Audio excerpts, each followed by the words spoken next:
Clap, clap, clap. Allez, action. Mon rôle chez Scénario, je suis Enterprise Account Executive. Donc je fais partie de la BU Business et je gère un portefeuille client grand compte, donc notamment Saint-Gobain, Bouygues, AXA. Et l'idée c'est de développer ces comptes dans d'autres BU à l'international et bien sûr toujours être en prospection de nouveaux clients. Dans le monde professionnel, Scénario, c'est la meilleure solution de transformation digitale pour les entreprises pour maximiser l'impact de leur communication, pour vraiment relier le monde digital et physique. Donc nous, notre leitmotiv, notre vision, c'est vraiment Enable Communication that people love. Donc ça, c'est vraiment quelque chose qui nous drive. On veut permettre aux entreprises d'avoir des nouvelles expériences de communication sur leur cible et de pouvoir être l'outil qui leur permet de faire ça en toute simplicité. Fun, c'est fun chez Scénario. Je pense que ça c'est quelque chose qui m'a beaucoup surpris. Après, il faut être audacieux parce qu'il y a beaucoup de challenges, surtout quand on est dans une société en pleine transformation. Donc il faut vraiment oser. Et par contre, on laisse beaucoup la place à la créativité, on nous laisse beaucoup tester. On nous laisse beaucoup failer aussi parce que si on n'a pas d'échec, on ne peut pas avoir de beaux succès. Donc ouais, je dirais fun, audace, créativité. Personnellement, ce qui m'a surpris, j'avais jamais travaillé pour une société française avant. J'avais toujours travaillé à l'étranger et j'avais forcément des appréhensions sur des clichés du monde du travail en France. Et j'ai été agréablement surprise chez Scénario parce qu'on ne les a pas. On n'a pas ce rapport à son manager qui est dans son bureau où on n'ose pas poser des questions. On parle que en français, on est plutôt dans un contexte où tout ce qu'on fait, tout ce qu'on dit est écrit en anglais.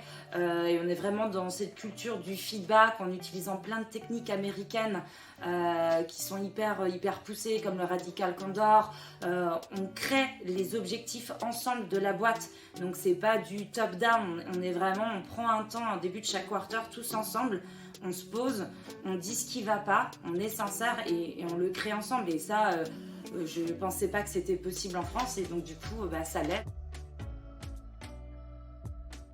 J'étais partie à l'époque avec l'ancienne VP Sales. On était parti à Barcelone pour voir un de nos partenaires qui était même Trisson. Et en fait, on y allait en voiture. Et il y a eu une grève des poids lourds à la frontière entre la France et l'Espagne. Et on est resté bloqué un bon moment dans la voiture. Donc, ce qui est bien, c'est qu'on a pu apprendre à se connaître. Ce qui est un petit peu moins bien, c'est qu'à un moment donné, elle était fatiguée. Elle m'a redonné le volant. Et en fait, j'ai pas osé lui dire. J'ai tout de suite dit oui, bien sûr, pas de souci. Et je crois que je n'avais pas conduit une voiture depuis à peu près 3 ou 4 ans. Et j'étais entourée de poids lourds. Et en fait, au final, j'étais comme ça. C'était ma première semaine dans l'entreprise. J'étais là, je dis, qu'est-ce que je vais faire? Donc ça reste quand même une bonne anecdote parce que dans ces embouteillages, en fait, j'ai appris à connaître mon équipe, à mieux connaître l'entreprise. Et voilà, c'est un moment qui restera gravé chez moi. Si j'étais un personnage dans un film, je pense que je serais un peu l'héroïne aventurière, mais plutôt badass. Donc je pense plutôt au rôle de Margot Robbie dans le Joker, complètement. Donc ça, un peu déjantée, un peu folle, je pense que ce serait moi. Alors en ce moment, ça c'est quelque chose qui est vraiment canon chez Scénario. Il y a un budget illimité pour tout ce qui est achat de livres, que ce soit perso ou pro, parce qu'on peut souvent faire plein d'amalgames ensemble. Et là en ce moment, du coup, étant donné qu'on a fait ce virage Enterprise il y a quelques mois, on utilise une technique de vente qui s'appelle le MEDDIC. Et donc là, je suis en train de lire un bouquin qui reprend, c'est vraiment une technique de vente, un guide qui te permet de mieux qualifier tes prospects. Et il y a un bouquin de Andy White, du coup, que j'ai acheté et que je suis en train de peaufiner pour devenir meilleur, pour pouvoir mieux qualifier et générer plus de leads pour la boîte.